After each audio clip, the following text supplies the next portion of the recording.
You're listening to the Social Selling Simplified podcast. Stick around if you too are obsessed with learning things that actually work and believe that success leaves clues.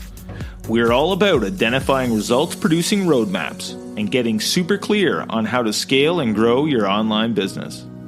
From part-timer to president, social selling expert Ashley Shaw will help you connect the dots and take the guesswork out of what works to grow a social selling empire. It's time to hear from social selling legends, listen in on truthful conversations, and learn the best tips and tricks to reduce the marketing overwhelm so you can build the social selling business of your dreams. If you're ready to go all in, no holding back, and build the business you've always wanted, you're in the right place. Here's your host, educator, social selling guru, and fitness industry OG, Ashley Shaw. Welcome to Social Selling Simplified. I'm your host, Ashley Shaw, and I'm super excited to be bringing you this episode today all about this is why your ideal customers aren't buying. But before we jump into that episode, I'm going to give you guys a super duper quick little life update. I am currently 34 weeks pregnant, and it's crazy how much I feel like on one hand, the pregnancy has flown by. And then on the other hand, still feels like there's so much time left to go. So that is the current kind of state of affairs. And I'll tell you, the one thing that I'm doing so differently this time around, I mean, first of all, when you first have a baby, of course, you have no sweet clue what is coming your way and what the demands are going to be like. And all the anxiety and nerves. And with this second pregnancy, I definitely know that I will be operating quite a bit differently. And that would be having lots and lots and lots of help. So we did have a night doula with Coco for a few weeks. But then when it came down to actual care, I was trying to, kind of work in the cracks, and I had a very, in sort of inconsistent babysitters here and there and everywhere. And it was just it was challenging to go from I'm, a first time mom who's also running a business to, trying to do all the things. So I can tell you this time we have an au pair that is living with us. And she's from Germany, and she'll be helping with the Coco care. And then we have another au pair as well that is going to help with the nighttime care with the baby. So I'm really excited to hopefully just let go of most of that anxiety that came along with having the first one, where you're worried about everything, to really just being able to enjoy this, phase of life and everything that is fastly coming our way. So that's the update. That is where we're at this point. So I am doing some batching of recording and getting a bunch of episodes. So if you're listening to this, then it's probably mid-November, and I am hoping to just get a bunch of great content for you guys ready to roll so that we don't miss a beat. So here we are. This is why your ideal customers aren't buying. So if you've been a network marketer for any period of time, you might have heard this term ideal customer. This does not mean every customer is the right customer for you. It means that there are a certain set of customers that are the ones that are perfect to work with you. So I always know that if I come across somebody that, they are, I'm going to try to give you guys a really good example here. I had somebody that was interested actually in joining our mastermind. This is something that just launched this summer. And they, basically didn't want to do the curriculum, want to do it a different way. And then when we talked about an individualized solution, it was too far out of the range for them. It was a very messy, it felt like, process, because we were just all over the place. That is an example of when you know that someone is probably not your ideal customer because they have a different viewpoint on how they want things to go, and I am not the right solution for them. So we can kind of always tell these things, and usually we can tell sort of after they unfold that they were never going to be really happy with being one of your customers. So I think first we've got to recognize that like the universe is all about alignment and finding your people. So not everyone is your person, and that is a good thing. Being able to recognize who your people are and who your people aren't is really important, because ones that are, I would say, the ones that don't feel right suck your energy, and the ones that, once you start to attract the right ideal customers, then it really starts to feel like everything is in alignment, everything is easy. You're not dealing with a bunch of problems and things like that. So I do think it is really important to be honest and get clear on who are the people that you do want to work with and who are the people that you don't want to work with. So that's the first thing. So getting really exactly clear on who they really are and having that definition drawn out.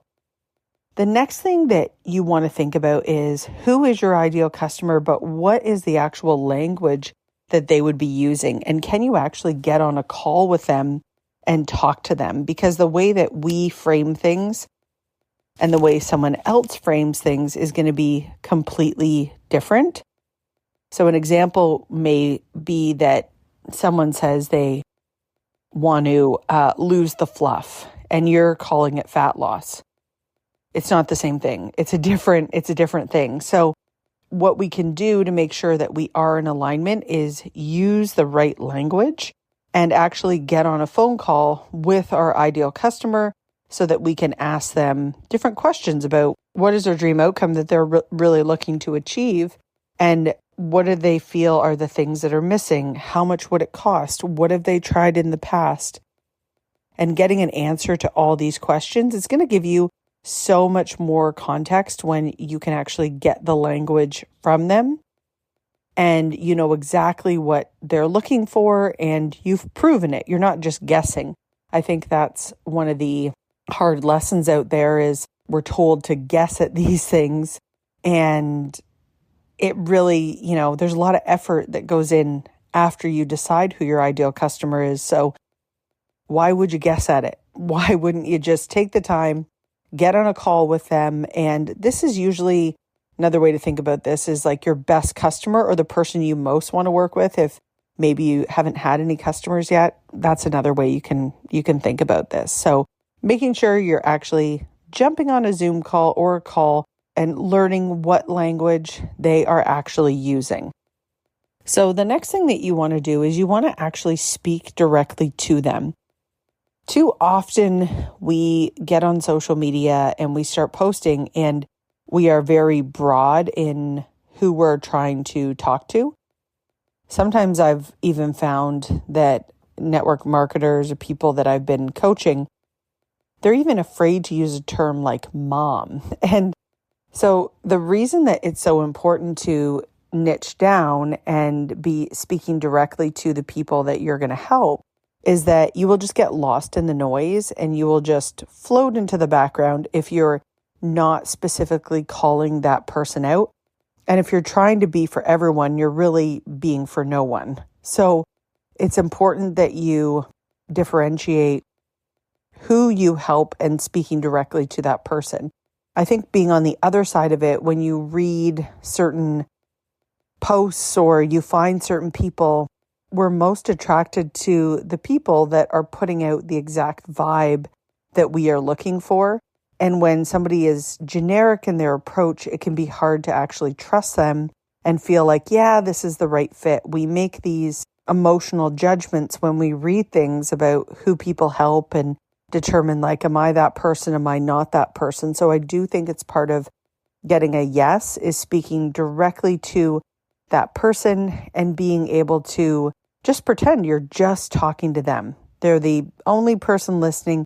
You're just talking to them. That is what is going to jump out of the feed and really get their attention. So we call these hooks in the copywriting world. So various hooks, you might have like text on a reel. It might be the first line of a social media post. These are all hooks that will draw in that ideal customer. Okay, so the next thing that you're going to want to do is, now that you're speaking directly to your ideal customers, you are going to want to have a system to move your ideal prospects, technically they're prospects, they're not customers yet, to becoming ideal customers. And social media is not a great tool to do this. A lot of people are not just, they find you on social media and they buy from you. There's this process they need to go through to actually feel comfortable to buy from you. And it's a lot like dating, right? If we think about someone sees your profile and then you start engaging, and then you have to take it a step further, right? Like you have to get their phone number or go in a more intimate environment, go on that first date. Like there's these other important events that have to happen for that person and you to be actually dating, right? And finding customers sort of, in that sense is like dating, right? They're putting the trust into you. They're continuing to show up and have that time investment with you. So you need a system that is going to help make your ideal prospects, your ideal customers. And social media is not a system. What you want to do is you want to use social media to really call out those ideal customers and that audience through the three things we've just talked about previously. But then you want to move them into a space that is more intimate. So we can do this through what we call a lead magnet. And your lead magnet should speak, again, directly to your ideal customers. What is it that they feel that they really need in order to overcome an objection that they might have? So thinking about it that way would be that when you have this lead magnet that they are super interested in, but it also is helping to overcome like the time objection or a money objection or commitment objection or motivation objection, it's going to get them one step closer to wanting to actually work with you. And then what you're doing is you're moving them off of just communicating through social media to a place where they say like, the stats are crazy around email. It's like 90% of people are checking their email at least twice a day. And this is why it's so important to get people into this more intimate space. Because the other thing would be with email is somebody's going to actually open and read that email, like it's sitting in their inbox, versus you can post things on social and your network cannot know about those things, right? Depending on what the algorithm chooses to do. So you need to have this system that's running in the background. That is one of the reasons why people get frustrated. You can't just be posting to your ideal customers and not have an actual system that is working behind the scenes to move them through this customer journey. So once you have a lead magnet, you're getting them on your email list, you're going to want to be emailing them various things along the way and talking about potential solutions for what they might be experiencing, along with providing value and making sure that your emails are not just salesy and that you're not just selling, but you're actually providing value in some way. Hey, coach, I finally have something that I've been dreaming of providing for you. I know that you definitely didn't start this business because you really felt like pestering your friends and family and getting ghosted by everyone. Chasing people down or having to follow up with them is definitely hard work, and it can feel so awkward and uncomfortable for everyone involved. But your upline probably told you that this is what successful people do, and they didn't mention to you that unless you're this superstar salesperson right off the bat, you're going to struggle forever if you keep doing it that old school way. 99% of coaches quit because they suddenly declare themselves this expert online and then go back and ask everyone who knew them to just start buying from them when they just started working out last week. And this problem applies to all network marketers, not just coaches. But the 1% that actually succeed have made it because they've caught on to a different system that's been proven to work. And it's just something that nobody really talks about. It's all about taking some simple steps to position yourself as an influencer first, So soon, instead of asking people to talk to you, you'll attract ideal customers who are already excited to learn from you and buy from you. They'll know exactly what you're about and how you can help them. Go to ashleyshaw.ca/FYourUpline to learn more and see exactly what I'm talking about. You don't have to hunt people down and make them talk to you in order to get your bills paid for the rest of your life. Check out my short book called F What Your Upline Said and get an entirely different approach that will feel much more organic and authentic. That's ashleyshaw.ca/FYourUpline. I'm so excited for you to start implementing these 4 simple changes in your business and see how it absolutely transforms how you feel about your business and the results that you're able to get. All right, moving into reason number 5, why your ideal customers aren't buying. It actually could be because you're not getting to the root cause of why they're actually buying in the first place. And this really comes down to knowing the right questions to ask in the sales process so that you're able to completely understand what they're looking for and completely able to overcome any of those objections before they come up. So some of the things that I would definitely recommend asking around, depending on what your product is, would be questions around, what hasn't worked in the past? What things did you enjoy? What things did you not enjoy? How much time do you have to commit to this? What is your budget? And looking at those sort of questions, I think sometimes people skip ahead too quickly. They get nervous and they try to jump right to the sale, when really we need to understand how people would answer those things to help sort out the people that we might not be able to help. Another example of this would be, so I was telling you guys earlier that we started a mastermind here in the summer. There are ideal customers that are perfect for that mastermind, and there are customers that definitely aren't. And when I end up getting on the phone with customers that aren't perfect for that program, you can feel it. There's definitely some key things that need to be in place for that person to be perfectly right for that offer. And I think what can happen is sometimes if someone kind of slips through the cracks, we don't ask the right questions, then you can be in this sales situation where you sort of think things are going well. But if you went back and answered those questions, then it would just totally make sense that this person was never going to buy and that you're probably wasting your time. Now, I'm not saying that it's easier said than done, right? We definitely have to be able to filter through, and you kind of learn those questions as you go. When I worked in network marketing, selling knives back in the day, one of the questions we always wanted to know is if the person was married, if they owned a house, and if they had kids. And that usually kind of helped us understand if they were our ideal customers or not. So sometimes you can get into a situation that, you're in a sales situation with the wrong person and you haven't asked the right questions beforehand to just make sure that you don't end up in that position. So those are the 5 reasons why your ideal customer might not be buying, and definitely what to do instead. I hope this episode was helpful today, and we'll see you next time right back here on Social Selling Simplified. Thanks for taking the time to level up today.